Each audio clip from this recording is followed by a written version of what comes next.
Ех, че хубаво време е, казвам, с призив да живеем живота си когитално. Една дума, която включва всичко от видимия и невидимия свят на съществуването ни. И само толкова от мен, затова съм си поканила и гости, които да разнищат темата така, че да бъдете достатъчно завладяни до степен, в която ще искате да научите повече. Сега казвам добре дошъл на Ивомир Димчев и на Еми Стойчева. Добре дошла. С темата когиталност започваме редом с здравето. Водим се от онова, което представихме като заставка и детайлите ще дойдат в разговора. Сигурна съм, кой от вас ще ни каже първо какво е когиталност и как го свързваме това, тази сложна думичка с здравето. Тя не е сложна думичка. Така звучи, пък иначе е много проста. Става ясно. Думичката ние си я създадахме, това може да го кажем съвсем отговорно. Идеята е, че доказваме, че целият свят е мисловен и ние с мисълта си го изграждаме и творим. Всъщност когиталност идва от когито. Както се досещаш, когито мисля, съответно мисловно, само че тази голямата, глобалната мисловност, която е навсякъде около нас, която е буквално всичко, която трепти около нас и която всъщност е полето на информация. В основата на тази думичка е Рене Декарт, когито ерго сум. Мисля, следователно съм. Да, съществувам. Да. И оттам, нали, мисловност, когиталност. Идеята е наистина за глобалността на тая мисловност, защото ние, когато говорим за информация, обикновенно не разбираме какво е информация. Защото информацията сама по себе си би трябвало да не носи нищо. Да не носи нищо. Да не носи нищо. Тя сама по себе си да съществува без да е ограничена по някакъв начин. Когато вече започнем да я ограничаваме като честоти, като физика, вече се получават различни елементи. Не съм настъпна по опашката още. Различни елементи и дори в този план и материя. Така че от тази гледна точка, колкото по-широко спектърни сме, колкото по-разгърнати сме, толкова по-малко бихме боледували, толкова по-щастливи бихме били, толкова по-лесно биха ни се случвали нещата с едно пожелаване. И тогава света ще бъде съвсем различен. Давайте сега да си пожелаваме. Преди няколко дни имаше новолуние в Телец и си пишем време за желание, за пожелание, пишем луна, звезди, там всички ритуали. И въпросът е докъде ще ограничим желанието. Така. Колко дълго? Защото ето и в предварителния разговор си казаха това, ама утре. Няма да стане утре. Кога ще стане? Идеята е резултат ли търсим? Или промяна. Или промяна, или веднага. Това са различни неща. Аз казвам резултат. Ако търсим резултат, тогава просто го пожелаваме и той се появява.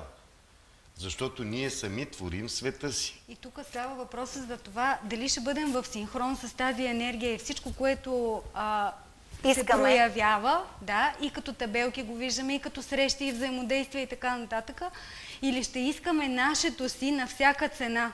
Защото това е едно огромно ограничение, към което ако ти само драпаш и се стремиш към него, то много често може въобще да не се случи. Това съм го чела по книжките. Какъв е всъщност принципа там? Драпаш към него, драпаш и то си бяга. И продължаваш да драпаш. Тази енергия с целият този прекрасен потенциал я ограничаваш в малкото нещо, което ти можеш да измислиш, което е твоето. Представи си тази огромна енергия, колко много може да ти даде. Вероятностите са безкрайни. И ако ти ги слушаш... Идеята е да вкараме и малко научната част, защото когиталност е наука. Време е за наука. Давайте. Нескромно мога да кажа, че е най-доброто в момента, което се намира на тая планета. Въпросът е в това, че Хермес още преди 30 000 години е написал цялото е ум, света е ментален. След години Айнщайн, Подолски и Розен, трима учени, при това много известни, много велики, тръгнаха да търсят съществува ли реалността, ако го няма човек, ако го няма наблюдателя. Имаме ли обективна реалност? Има ли обективна реалност, съществуваща, и доказаха парадокса на Айнщайн, Подолски и Розен е в това, че доказаха, че няма обективна реалност. Тоест материя извън нас няма. Аз имам такъв въпрос. Давайте.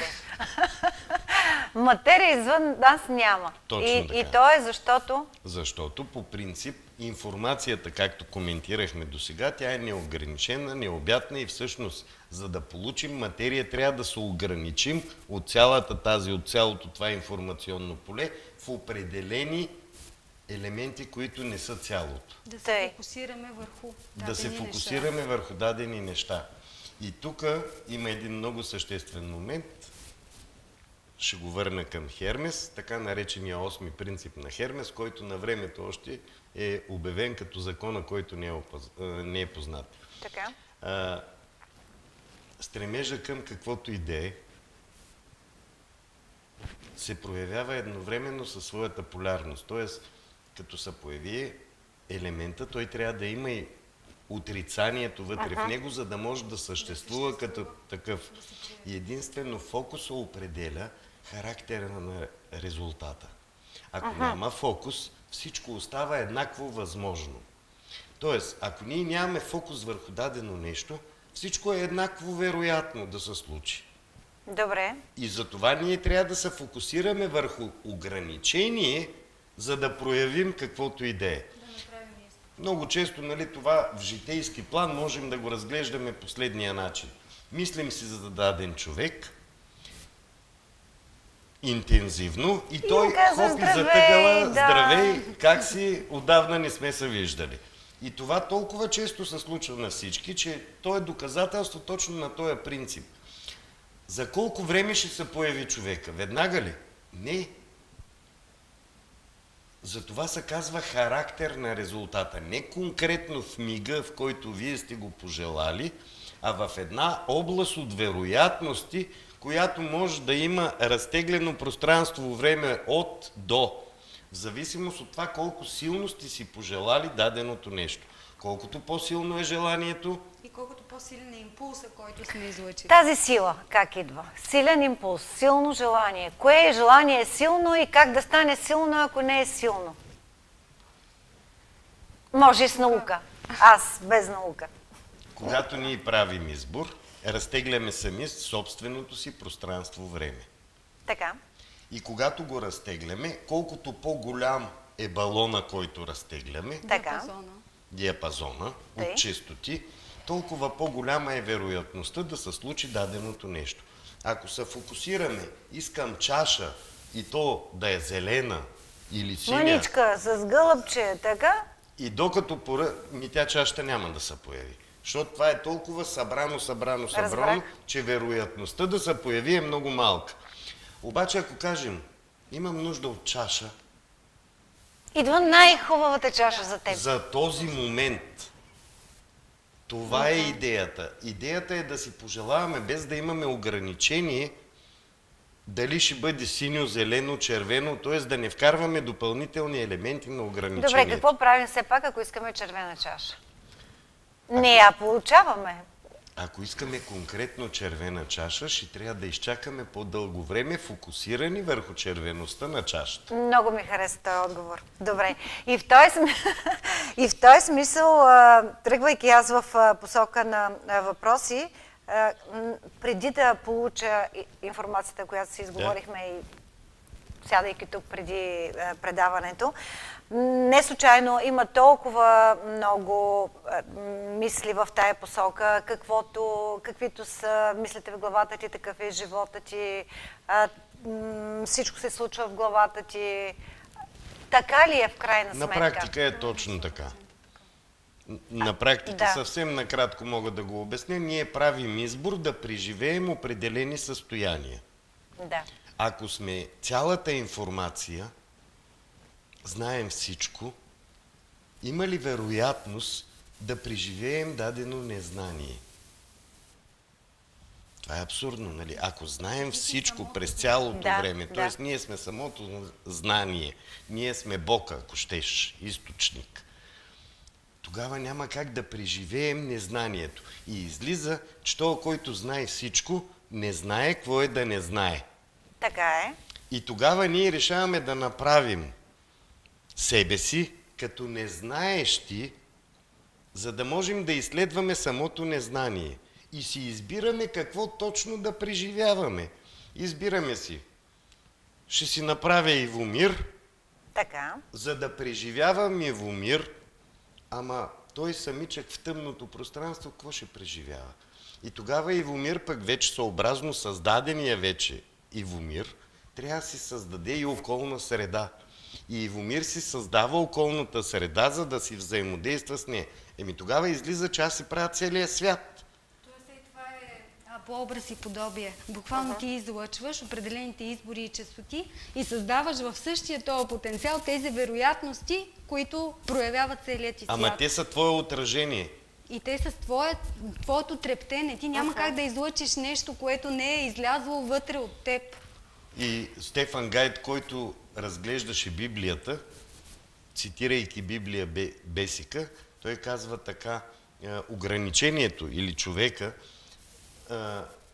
не създава целия свят. Той е фокусиран върху едната половинка, така, чрез която по своя образ и подобие създава отражения, като самия той се явява отражение на отраженията, които твори. Тоест, ние създаваме отражения, но те също представляват същия източник, същия този потенциал и ние се явяваме пък техни отражения. Тоест, аз и ти няма да се срещнем, ако не сме в един честотен портал. И тук стигаме до идеята, че абсолютно всичко е честоти. Света около нас е ограничена честота от общия потенциал. Добре, с оператора в различен портал ли сме? Не е еднакъв. И вие споделяте така наречените договорености. Тоест, не само, че имате един портал, общ, ами вие дори сте се договорили да бъдете и на едно място на работа. И всъщност тази синхронизация това между кога вас... сме го направили? Това сте го направили, когато сте проявили желанието да си намерите подходяща работа, която да удовлетворява определени желания и негови. И когато всичкото това е събрано, вие сте намерили честотен портал помежду си. И ако ние по принцип потърсим честотен портал с извънземни, ние можем да го направим по абсолютно същия начин. Тоест това, че днес се срещаме тук, се предполага, че ние сме си го заложили и в един момент си правим тая среща. Да, аз мога да кажа дори как.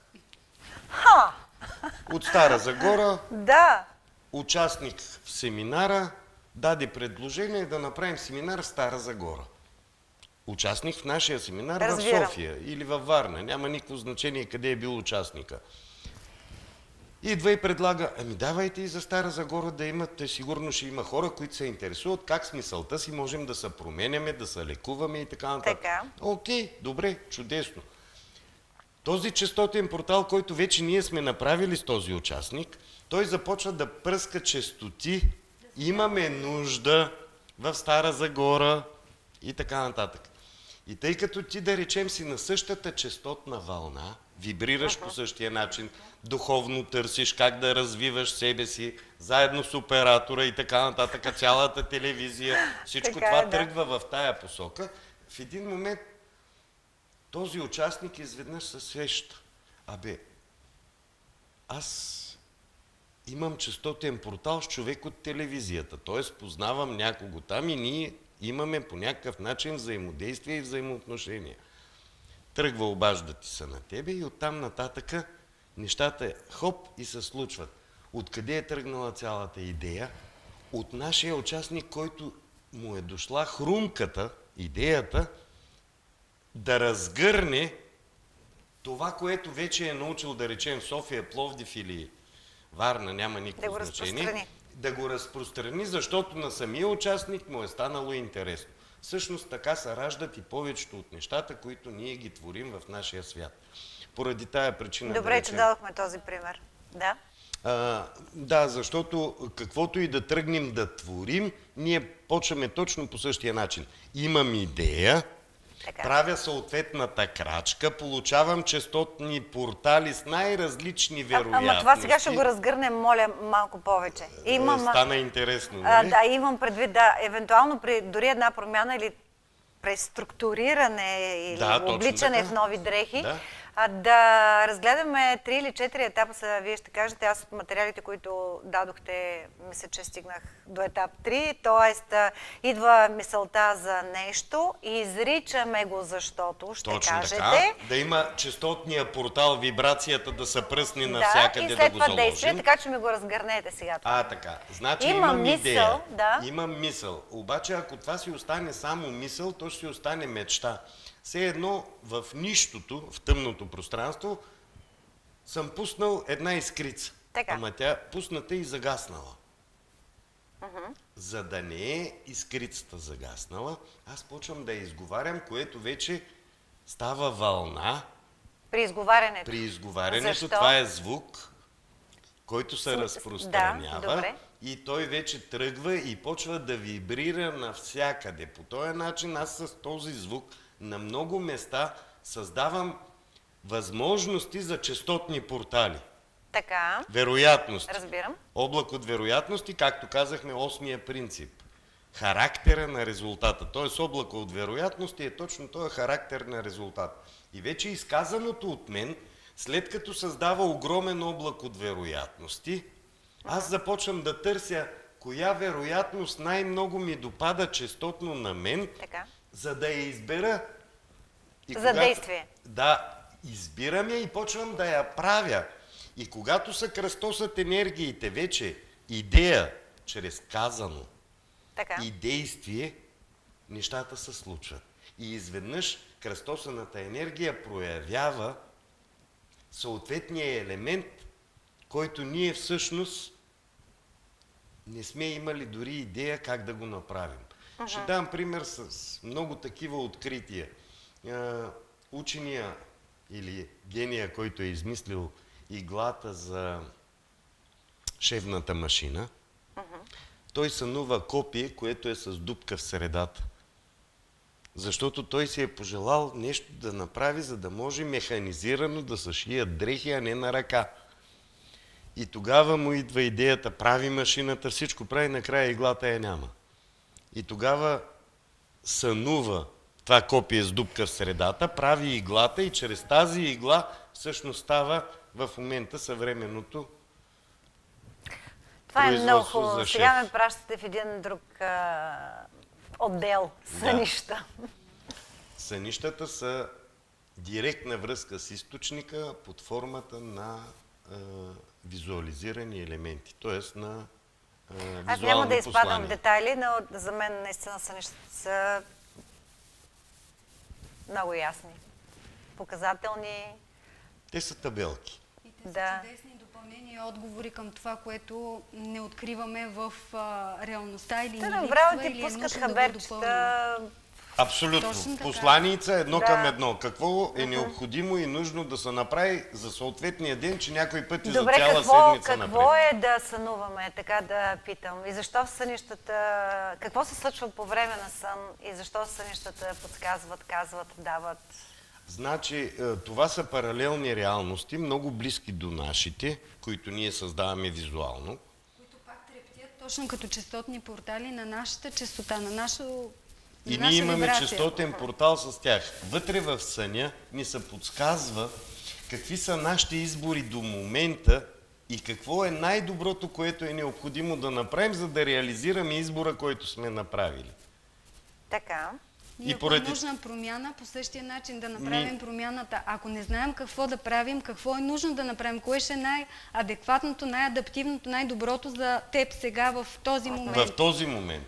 съобразно избора, който си направил в момента. И твоето търсене. И това е много красиво, защото след като си изтълкуваш съня, ти си получаваш директно отговорите. Да, точно така. И тази красота може да те предпази, може да те ангажира по някакъв начин, да те предизвика да направиш неща, които ти иначе, да само те с логика... извести, понякога само, например, за болести се извеща. Да, да, има известяване и така нататък, но всичкото това са интересни пасажи, които ние можем всъщност да си ги предвидим, да променим избора и като резултат да променим и съответното случване. Ако не ни харесва случването да бъде променено към такова, което по-ни харесва, или пък ако много ни харесва, да го оставим, че дори да го подкрепим с действия, за да се случи по-бързо. Да. Това е идеята. И това е валидно не само за сънищата. Това е валидно, когато правим регресия, когато се връщаме в минали животи. Миналите животи са същите паралелни реалности. Вие регресия правите ли? Да. А какво правите реално на семинарите? И какво най-често, какви въпроси най-често, много ми харесва това, настъпвам по опашката. Какво най-често ви питат, от какво най-много се вълнуват хората след толкова много лекции, какво бихте казали? Да, щастие и пари, предполагам. Любов, щастие и пари. Това да. Обаче на повърхността изглежда по този начин. Във всъщност, всеки вътре в себе си осъзнава, че има много информация. И го усеща вътре. Обаче не знае как тази информация да я приложи, защото си казва: сега аз го направя това, те ще ме вземат за луд. И най-вероятно ще го вземат за луд. Да, ама какво значение? Какво означава луд? Да. Митът за нормалното сега тук. Да, логичен, умен, действащ. Тъй ли е? Съкратено луд. Добре. Логичен, защото ползвам идеите от миналото. Така. И като логика мога да ги подредя. Умен, защото използвам всичко, което е у мен, в мен. Така. Тоест цялото знание, което имам. И действаш, защото съм готов да направя крачка, която никой друг не е направил. Много е хубаво да си луд. И тогава, нали, е красота да си луд.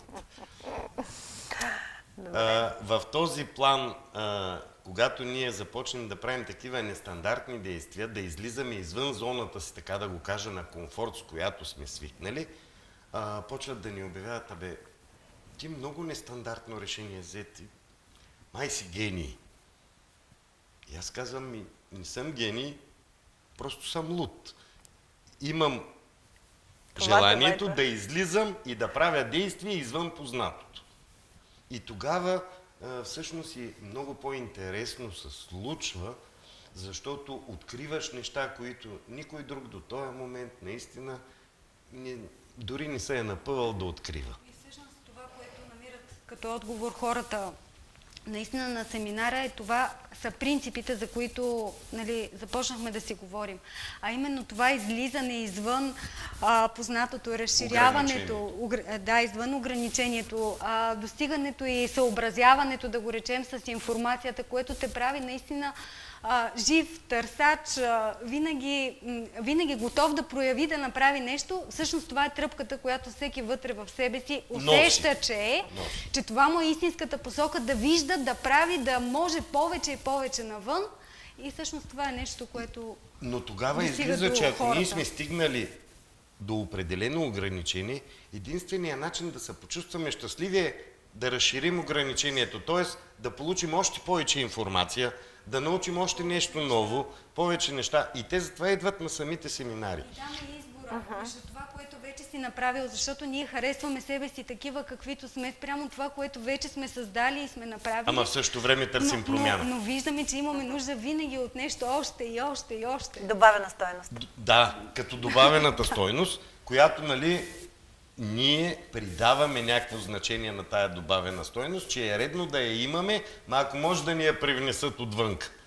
А пък то не става отвън. Най-обичам така. Нали? Ако може да ни го дадат, ама и какво беше? Като... И по мой вкус, нали, с всички подправки.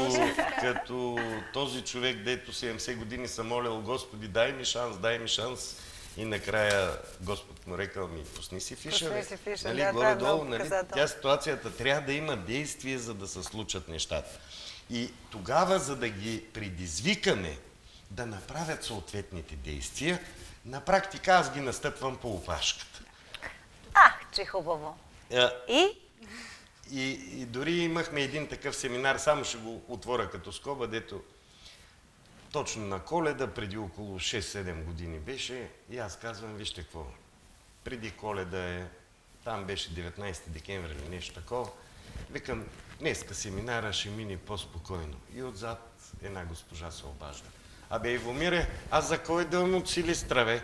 Аз съм дошла тук да ма насметеш. Тоест хората наистина знаят и си търсят вариантите да бъдат предизвикани. Да ги побутне някой, но това е толкова хубаво. И това е красотата пък на самия семинар, защото и затова семинарите ни са различни.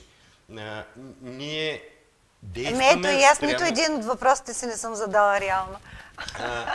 На практика ние действаме съобразно групата, която е, защото групата има различни много е хубаво това. Търсения. И те идват заради търсенията си и е най-логично да ги следвате и да им давате отговор. И когато им дадем вече основата, на практика ние после не им трябваме, защото те след като си намерят варианта, с който сами да се предизвикват, оттам нататък нашата работа е свършена. Той човека може сам да се развива и то така да се развие, че в крайна сметка да постига резултати, които никога не е вярвал, че ще постигне. Имаше един такъв случай наскоро в Казанлък, тук съвсем наблизо. Станислав се казва момчето. Той дойде при мене и каза, Ивомире, това мога ли да го направя? Можеш, Станиславе. Това да го направя? Можеш. И айде ти да ми помогнеш. И аз му казвам, Станиславе, ти за какво беше на този семинар? Няма да го направя. Минаха 3-4 години. Той беше шофьор в някаква международна фирма. Искаше да има второ дете, искаше да има пари. След около 4-5 години дойде в Сливен на семинара и каза, може ли малко да отворя една скоба? Пред всички? Викам, да, пред всички. Целият семинар, там 40-50 човека събрани. Да отворя една скоба. Викам, заповядай, Станиславе, кажи. Каквото и да ви казва Ивомир, слушайте го, защото аз преди 7-8 години и че не исках да го чуя, така му се ядосах, че не ми свърши моята работа, дето исках да ми я свърши, че изчетах всичките му книги и казах, на това ще му натрия носа. Като прочетах, вика всичко, изведнъж почнах да се замислям, абе това ако го направя така, и го пробвах, и то стана.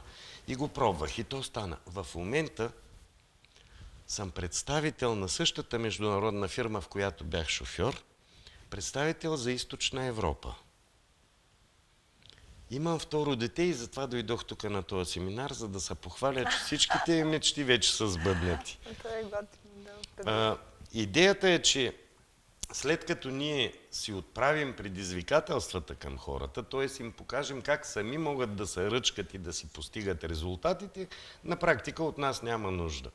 А вие на тези семинари, да отворя дума и за тях към края на разговора, колко минутки имаме, извинявам се. Към тези семинари сега да отворим вратата, какво стана ясно, че семинара сте казали, нали? Ви казах как. Какво казвате на тези семинари? На практика обосноваваме науката когиталност, даваме основните параметри, чрез които и отговаряме на повечето основни въпроси.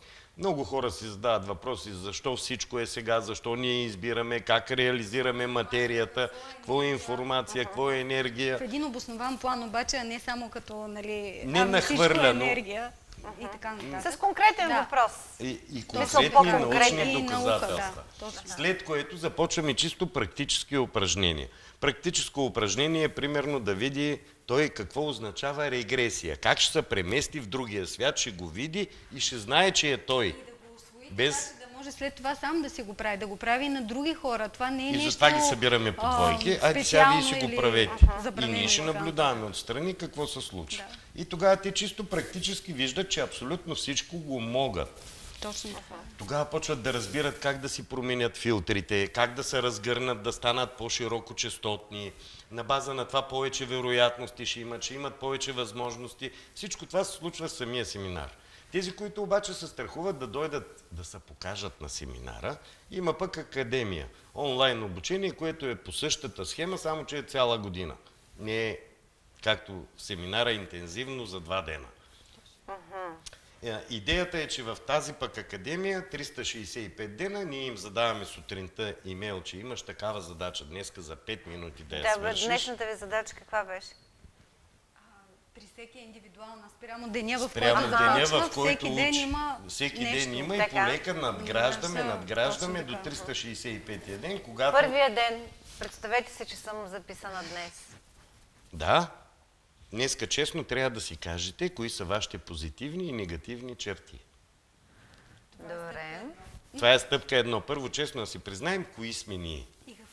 И какво желаем да бъдем. И втори ден, сега след като сте това ще си го запиша след обед. След като сте уточнили какви сте, айде да направим това. И примерно започваме да наблюдаваме как тази черта се отразява в другите хора. Ако примерно един човек е гневен, той почва да вижда само гневни като него и дори не забелязва, че има и усмихнати хора. Вярно е. Даже усмихнатите, ако се случайно влязат в периметъра, обкръжението ги дразнят. Точно това. Идеята е, че по този начин човек почва да обръща внимание какво му се случва и как той наистина твори света си. И лека по лека осъзнаване, той за 1 година стига до такива нива, дето той почва да учи другите. Колко интересно. Как се влиза във вашата академия? Какъв е кандидат студентския?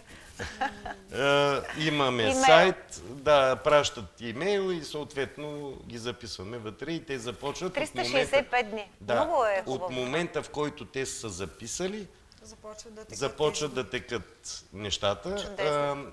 Тук идеята, която е, за да може човек сам да преценява накрая докъде е стигнал, горе-долу на всеки 36 дена имаме... Защо точно 36 дена сега? 3, 6 и 9 са числата на източника, нали, там ако се позаровим в Николо Тесла и така нататък, ще видим, че 3, 6 и 9 са специални числа и така. Добре, отварям скобка. Защо са специални? Девятката, Тъй? нали, дори начина по който се изписва отвътре навън е числото на самия източник. Тоест от нищото тръгваме да творим по спирала. Така. Пълна отдаденост към най-за всичко, което е. Шестицата е точно обратното. Така. Пълно прибиране. А тройката е едновременно и двете. Има и от едното, има и от другото. И всъщност реалният ни свят е съмнявам се, вярвам. Тройка. И затова говорим за... кое ще се случи. И фокуса ни определя кое ще се случи. Затова говорим за 3D свят. Триизмерен. На практика. И тогава, ако ние почнем да комбинираме... Тя тройката е... Поне аз се изписвам... аз се изписвам така и така. Така. Вярвам. Това е идеята. И ако... Аз затова казах, нали, честотните портали за духовно израстване, не само за самата теб, а и за целия екип тук на телевизията. И въобще за Стара Загора, ако можем да кажем, защото, нали, иначе нямаше да бъдем тук. Връщам пак на семинара да кажете, т.е. на академията само да кажем, че на всеки 36-ти ден... Има изпит. Който изпит не ти забранява да продължиш напред, а ти дава информация за това докъде си стигнал. Колко си научил. Това е за самия теб, сам пред себе си. Ако напишеш 2 реда, всичко е мисловност, ти сам дали ще бъдеш доволен от резултата. Обаче ако напишеш вече, разбрах, че мисълта прави това и когато е комбинирана с действие и така нататък и така нататък. Окей. А вие правите ли обратната връзка? Веднага, четете и казвате така. Заваряме се малко във времето, за да бъдем точни, но винаги има такава връзка. Винаги има обратна връзка, винаги я даваме. Освен това сме оставили и контакти, за да могат хората да комуникират с нас. Някой, ако нещо не е разбрал, съответно могат да дойдат и при нас. И ние затова в момента пък в... Стара Загора къде ще бъдете и кога? Верея. Хотел Верея. Кога? В залата. Другата събота и неделя. Събота и неделя, 2 дни. С каква продължителност семинари? Ами почваме сутринта от 9 и до вечерта до 6. Който издържи, издържи. Даваме почивки, няма да е плътно, нали? Даваме и обедна почивка, и кафе паузи и така нататък. Съобразяваме с околната среда, за да имаме честотни портали на взаимодействие. А взаимодействие като думичка, това е красивото, е взаимдействие. Тоест ние авансово даваме на заем, питаме, да речем, изморихте ли са? Да, изморихме се, окей, 15 минути почивка. Много хубаво. Еми, кажи ти сега как двамата ще завършите по някакъв начин, хем да си дадем някаква равносметка на днешната среща, хем да насърчим за следваща. Аз съм вече зарибена за академията. Запалена. Запалена. Чудесно. Искрата е запалена, да. Да. Да. Какво? Как приключваме днес? Когиталност, наука за щастието си кръстихме днешната среща.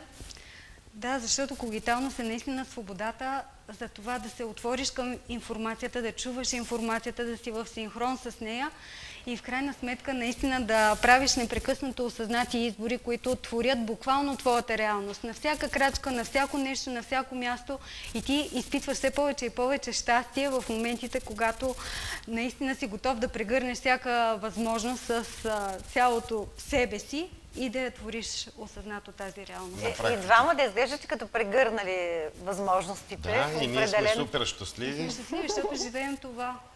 Това е. И ние сме 24/7 заедно.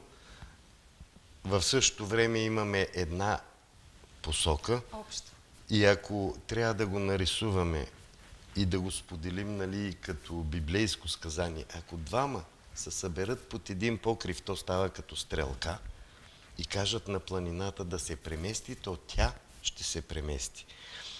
Идеята е, че ние вървим заедно в една посока към това да разгръщаме все повече себе си, в името на това всички останали да бъдат по-щастливи. Да помълча. Много хубаво го казахте, че и в един глас на всичко отгоре. Обещаващо, приятно, красиво, с благодарност за това, че дойдохте, с благодарност за това, че ще бъдете в Стара Загора в тези дни, за да ни информирате, преформатирате, ако се наложи. Във всички случаи ще бъде за добро, вярвам. И сме готови и пак да дойдем. И пак, и пак, и пак. Да. За всички останали, както казахте, ако идва твърде. Аз пък за 2 дни се зачудвам точно как биха били доволни онези, които наистина се интересуват от това 2 дни, колкото и много информация да се подава. Семинара е шоу. Добре, семинара е шоу. Да, приемам. Така, това беше всичко в предаването. Зона здраве, с благодарност за всички, които бяха с нас, с благодарност за всички, които ни гледат до следващия петък.